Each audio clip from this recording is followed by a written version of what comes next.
కీర్తనలు 85వ అధ్యాయం 10వ వచనం. కృపా సత్యములు కలుసుకొనినవి, నీతి సమాధానములు ఒకదానికొకటి ముద్దు పెట్టుకున్నవి.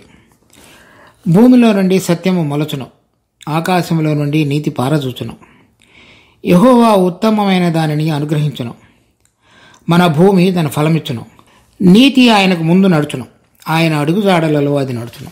10వ వచనంలో నీతి సమాధానములు ఒకదానికొకటి ముద్దు పెట్టుకున్నవి. ఆ విధంగా చేయబడిన కార్యము ద్వారా ఇప్పుడు మనందరం కూడా ఉచితంగా దేవుని ఎదుట నీతిమంతులుగా తీర్చబడ్డాం. ఆయన మన పాపముల కొరకై చనిపోయాను, ఆయన మన అపరాధముల కొరకై అప్పగింపబడెను, ఆయన మనము నీతిమంతులుగా తీర్చబడ్డకి ఆయన మృతుల్లో నుంచి లేపబడెను. ఆ విధంగా ఆయన లేపబడేట ద్వారా దేవుని యొక్క నీతి యావత్తు కూడా నెరవేర్చబడటం ద్వారా ఇప్పుడు దేవునికి మనకి మధ్యలో సమాధానమైన సంబంధాన్ని ఆయన తీసుకుని వచ్చున్నాడు. చూడండి, రోమాపత్రిక 5వ అధ్యాయం 16వ వచనం. మరియు పాపము చేసిన ఒకని వలన శిక్షావిధి కలిగినట్లు ఆ దానము కలుగలేదు, ఏలయనగా తీర్పు ఒక అపరాధమూలముగా వచ్చినదే శిక్షావిధికి కారణమాయను. కృపావరమైతే అనేకమైన అపరాధముల మూలం వచ్చినదై మనుషులందరూ నీతిమంతులుగా తీర్చబడ్డటకు. తర్వాత రోమపత్రిక 4వ అధ్యాయం 25వ వచనం. ఆయన మన అపరాధముల నిమిత్తం అప్పగింపబడి మనము నీతిమంతులుగా తీర్చబడ్డకై లేపబడెను. కనుక ఆ విధంగా మన అందరం కూడా ఆయన చూపించిన ప్రేమ, ఆయన సత్య సంపూర్ణుడు కనుక చెల్లించవలసినటువంటి క్రయాన్ని చెల్లించడం ద్వారా మనందరం కూడా ఉచితంగా నీతిమంతులుగా తీర్చబడేటువంటి దానిని దేవుడు మన కొరకే మార్గాన్ని తెరిచున్నాడు. ఆ విధంగా ఆయన నీతి కార్యములు జరిగించడం ద్వారా దేవునికి మనకి మధ్యలో ఏదైతే సంబంధం చెడిపోయినదో, దూరస్థులమైనామో, మనందరం కూడా సమాధానపరచబడి ఉన్నాం. కొలస్సీ పత్రిక 1వ అధ్యాయం 19-20 వచనాలు. ఆయన యందు సర్వసంపూర్ణత నివసింపవలననియు ఆయన శిలువ రక్తము చేత సంధి చేసి ఆయన ద్వారా సమస్తమును, అవి భూలోకమందున్నవైనను పరలోకమందున్నవైనను, వాటన్నిటినీ ఆయన ద్వారా తనతో సమాధానపరచుకొనవలనని తండ్రి అభిష్టమాయను. కనుక భూలోకములో ఉన్నవి కానీ, అంటే పాపము జరిగించిన మనుషుడు, భూమి మీద ఉన్నటువంటి విషయాలు కానీ, పరలోకములో అపవాది అతని దూతలు వారందరూ కూడా మరి దేవుని ఎదుట పాపం చేసి పడిపోయినటువంటి స్థితిలో అపవిత్రతను తీసుకుని వచ్చున్నారు. కనుక అక్కడ ఉన్నటువంటి విషయాలలో కూడా సమాధానపరచుకునగలగటానికి మన ప్రభువైన యేసుక్రీస్తు యొక్క రక్తం ద్వారా భూలోకంలో ఉన్నవి కానీ పరలోకంలో ఉన్నవి కానీ ఆయన సమాధానపరచుకుని ఉన్నాడు. చూడండి, అదే విషయాన్ని మరలా హెబ్రీ పత్రిక 9వ అధ్యాయంలో కూడా చెప్పబడింది. 23వ వచనం. పరలోకమందున్న వాటిని పోలిన వస్తువులు ఇట్టి బలుల వలన శుద్ధి చేయబడవలసి ఉండెను, కానీ పరలోక సంబంధమైనవి వీటికంటే శ్రేష్టమైన బలుల వలన శుద్ధి చేయబడవలసి ఉండెను. అందువలన నిజమైన పరిశుద్ధ స్థలమును పోలి హస్తకృతమైన పరిశుద్ధ స్థలములలో క్రీస్తు ప్రవేశింపలేదు, కానీ ఇప్పుడు మన కొరకు దేవుని సముఖమందు కనబడుటకు పరలోకమందే ప్రవేశించును. అంతేకాదు, ప్రధాన యాజకుడు ప్రతి సంవత్సరము తనది కాని రక్తము తీసుకొని పరిశుద్ధ స్థలములోనికి ప్రవేశించినట్లు ఆయన అనేక పర్యాయములు తన్ను తాను అర్పించుకున్నట్టుకు ప్రవేశింపలేదు. ఈ విధంగా ప్రభువైన యేసుక్రీస్తు ఒక్కసారి మనందరి కొరకై పరిశుద్ధ స్థలములో, పరలోకంలో ఉన్న స్థలములో అక్కడున్న వాటిని, భూలోకంలో ఉన్న వాటిని శుద్ధీకరించడానికి అవసరమైనటువంటి తన పరిశుద్ధమైనటువంటి రక్తాన్ని తీసుకుని తండ్రి ఎదుట ప్రత్యక్షమై ఉన్నాడు.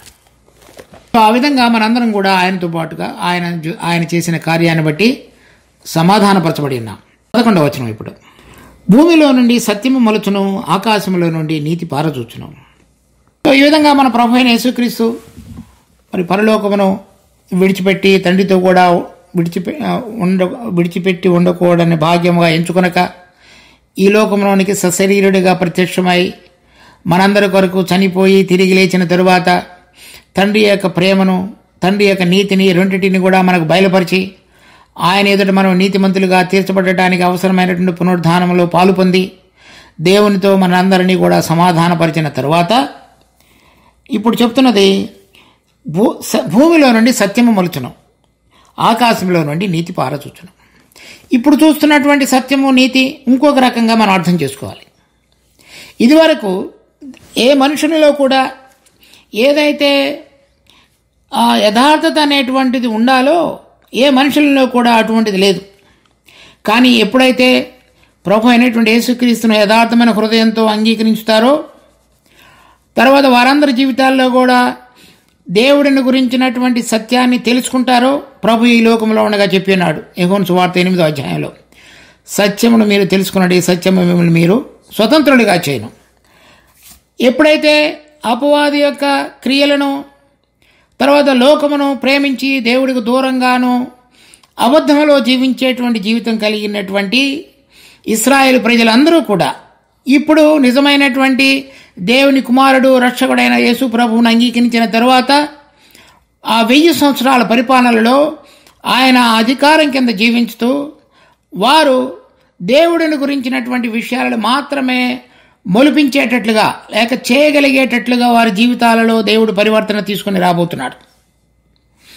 అదే విశ్వాసులైన మనకు ఇప్పుడు మన జీవితాలలో ఆయన యొక్క నీతి కార్యమును జరిగించడం ద్వారా, మరి ఆయన మన కొరకై జరిగించినటువంటి ఆ గొప్ప శిలువ కార్యమును, పునరుద్ధాన కార్యమును, వాటి యొక్క సాదృశ్యంలో మనలను మనం ఐక్యపరుచుకున్నట్టు ద్వారా ఈ శరీరము లోకమును దాని అంతటిని ప్రేమించేటువంటి ప్రతి అబద్ధమును కూడా విడిచిపెట్టి దేవుని సంబంధమైనటువంటి సత్యమును మాత్రమే మనము ప్రేమించి యథార్థతలో ప్రవేశించి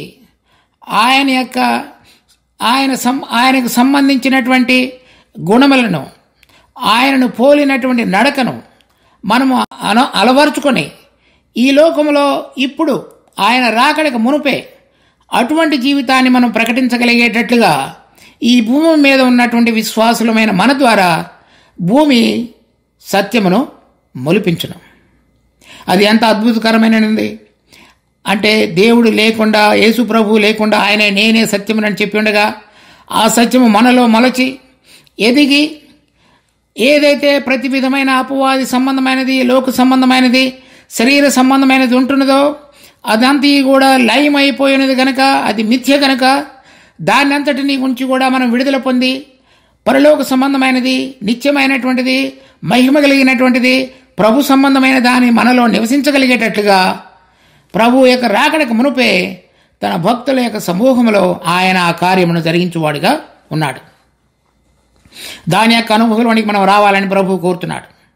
విశ్వాసులైన మనము రాబోయే దినాలలో జరగబోయేటువంటి కార్యమును ఇప్పుడు మనలో ప్రభు తన యొక్క కృప ద్వారా జరిగించి ఉండగా, ఆయనను మనం అంగీకరించి ఉండగా, మరి ప్రభువు సంబంధించినటువంటి జీవితం మాత్రమే మనం జీవించగలిగినట్లుగా మన జీవం ఆయనలో భద్రపరచబడి ప్రతి విధమైన అబద్ధం నుంచి, తర్వాత ప్రభువుని కాని దాని నుంచి సంపూర్ణముగా ఆ సత్యము మనకు విడుదల కలుగు చేస్తుండగా దానిలో మనం ప్రవేశించి నడవగలిగినట్లుగా ఈ భూమిలో మనం జీవించే జీవితంలో ఉండునట్లుగా దేవుడు మనకు సహాయం చేయనుగాక.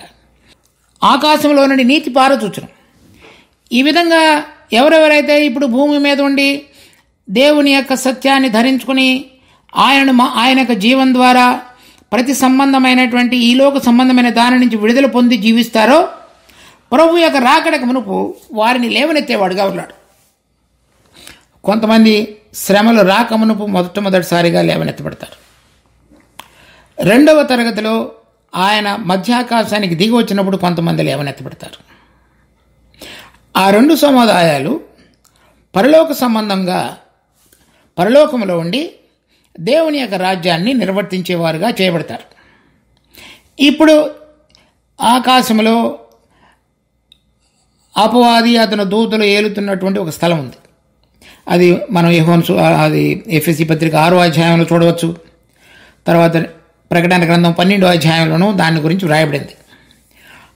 వారందరూ కూడా ఈ జయించినటువంటి జయ జీవితం కలిగిన విశ్వాసులందరూ కూడా పరలోక సంబంధమైనటువంటి ఆకాశ మండలంలోనికి చేర్చబడినప్పుడు అక్కడున్నటువంటి దేవునికి వ్యతిరేకంగా లేచినటువంటి అపవాది అతని దూతలందరూ కూడా కింద పడవేయబడినప్పుడు ఆ స్థలంలో ఇక్కడ నుంచి సిద్ధపరచబడినటువంటి బిడ్డలందరూ కూడా లేవనెత్తబడి దానిని ఆక్రమించుకుంటారు.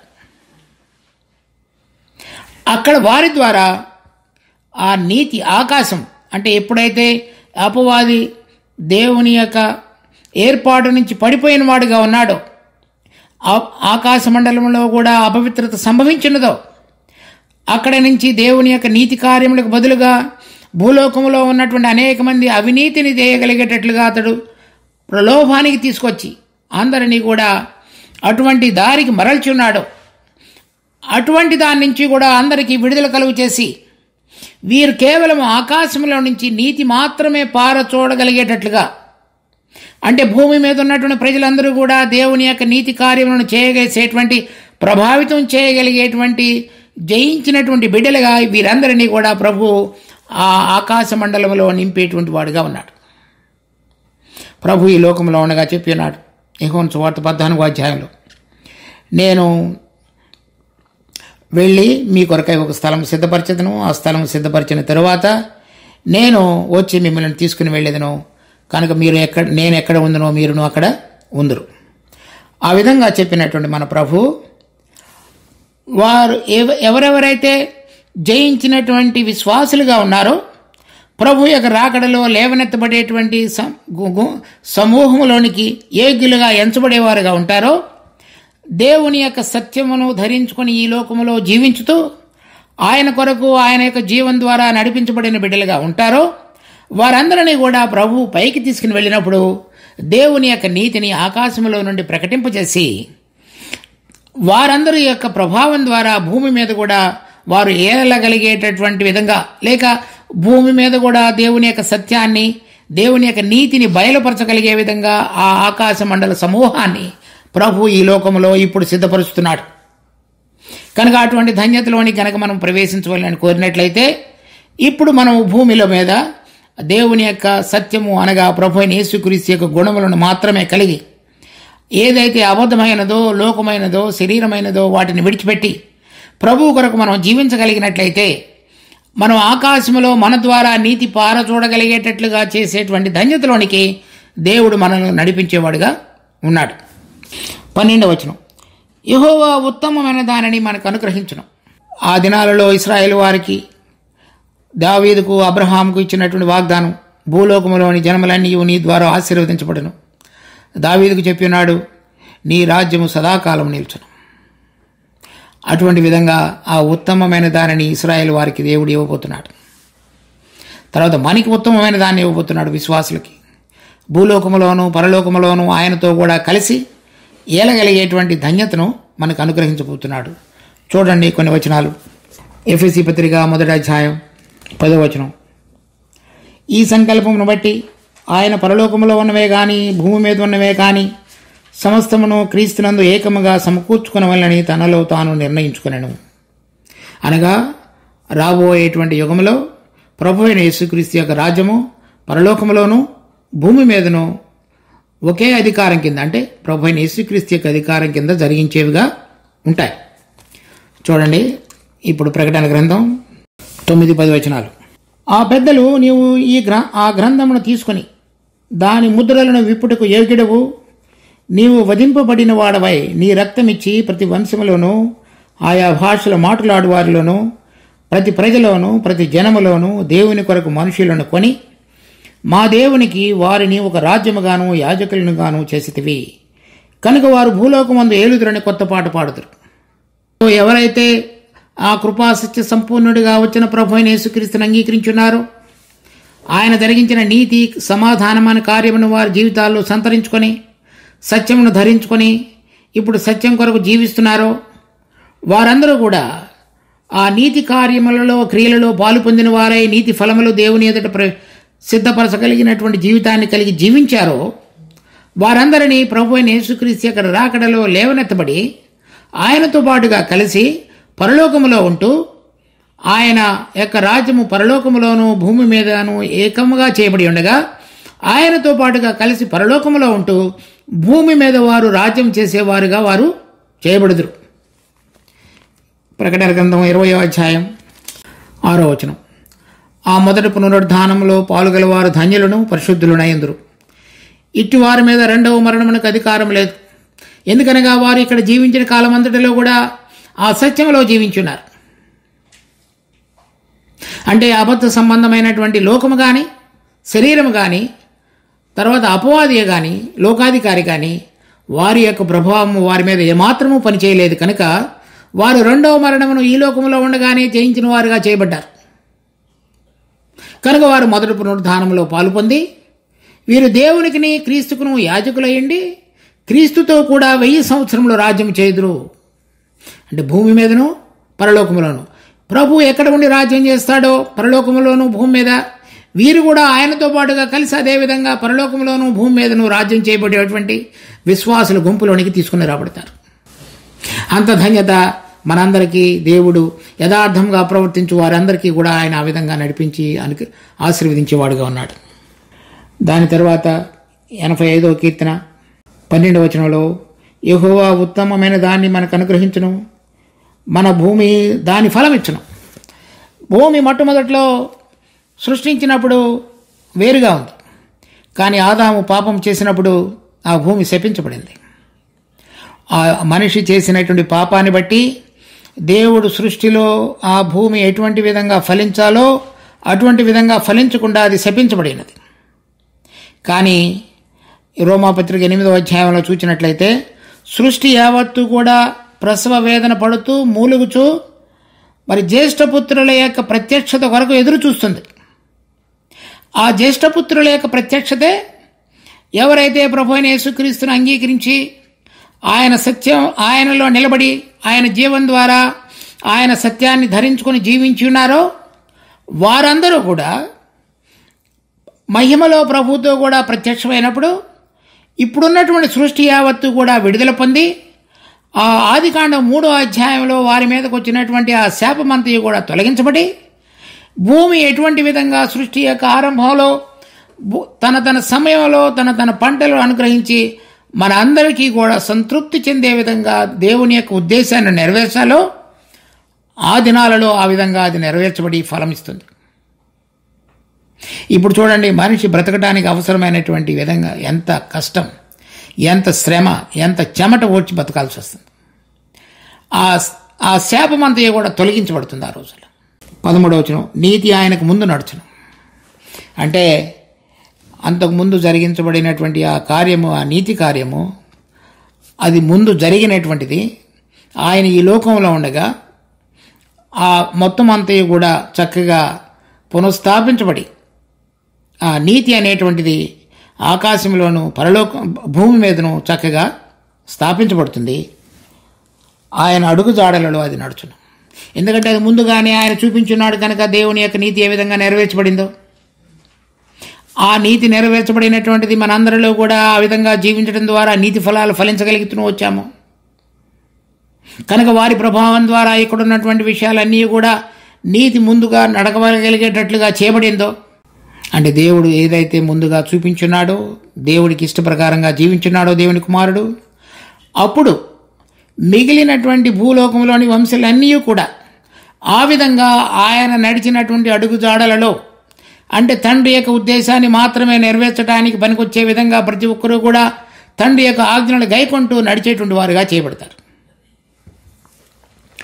అటువంటి ధన్యత విశ్వాసులైన మనకు ఇప్పుడు ఆయన తన కృప ద్వారా అనుగ్రహించి ఉండగా దాని విలువను మనం గుర్తెరిగి చక్కగా మనందరం కూడా ఆయనను అంగీకరించి ఆయనను ధరించుకొని ఆ సత్యము మనకు సంపూర్ణమైన విడుదల కలుగు చేస్తుండగా కేవలము ప్రభు అయిన దాన్ని మాత్రమే హత్తుకొని జీవించగలిగినట్లుగా ఆయన రాకడకు మునుపు మనము లేవనెత్తబడి పరలోకములోనూ భూమి మీదను ఆయనతో పాటుగా కలిసి రాజ్యం చేసేటువంటి బిడ్డలుగా చేయబడినట్లుగా దేవుడు మనందరికీ కూడా కృప చూపించునుగాక. ప్రార్థించుకుందాం. మా జీవం కలిగిన తండ్రి, మీ వాక్యాన్ని బట్టి ఎంతో వందనాలు. దీన్ని మా కొరకే ఆశీర్వదించండి. ఇటువంటి గొప్ప ధన్యత మాకు ఎంత కొరకాలో మాకు అనుగ్రహించి మమ్మల్ని అటువంటి గొప్ప పిలుపుతో పిలిచి ఉండగా ఆ పిలుపు యొక్క ఔన్నత్యం యొక్క విలువను మేము ఈ వాక్యంలో చూస్తుండగా మేము దానిని తేలికగా తీసుకొనక మరింత భద్రతతో జాగ్రత్తతో ఆ సత్యానికి లోబడి మరి అసత్యమైనటువంటి ఈ లోకం కానీ మనుషులు కానీ మా శరీరాలు కానీ మా కళ్ళకు కనబడుతున్న విషయాలు కానీ అవన్నీ కూడా నాశనకరమైన విషయాన్ని గుర్తెరిగి నీవు స్థాపించబోతున్నటువంటి పరలోకపు మహిమ కలిగిన రాజ్యము, మీ కుమారుడు మరి మా ప్రభు అయిన మా తండ్రి అయిన యెహోవా, అవి వారు మాత్రమే సదాకాలము నిత్యత్వములో ఉండేవారనే విషయాన్ని మేము గుర్తెరిగి వాటిని మేము ధరించుకొని సత్యము మమ్మల్ని స్వతంత్రులుగా చేయనని చెప్పినట్లుగా ప్రతి అసత్యము నుంచి మమ్మల్ని స్వతంత్రులుగా చేసి ఆ మహిమలో పాలు పొందినట్లుగా మా అందరినీ ఆశీర్వదించమని వేడుకుంటూ మా రక్షకుడు ప్రభు అయిన యేసునామమున అడిగి వేడుకుంటున్నాం తండ్రి.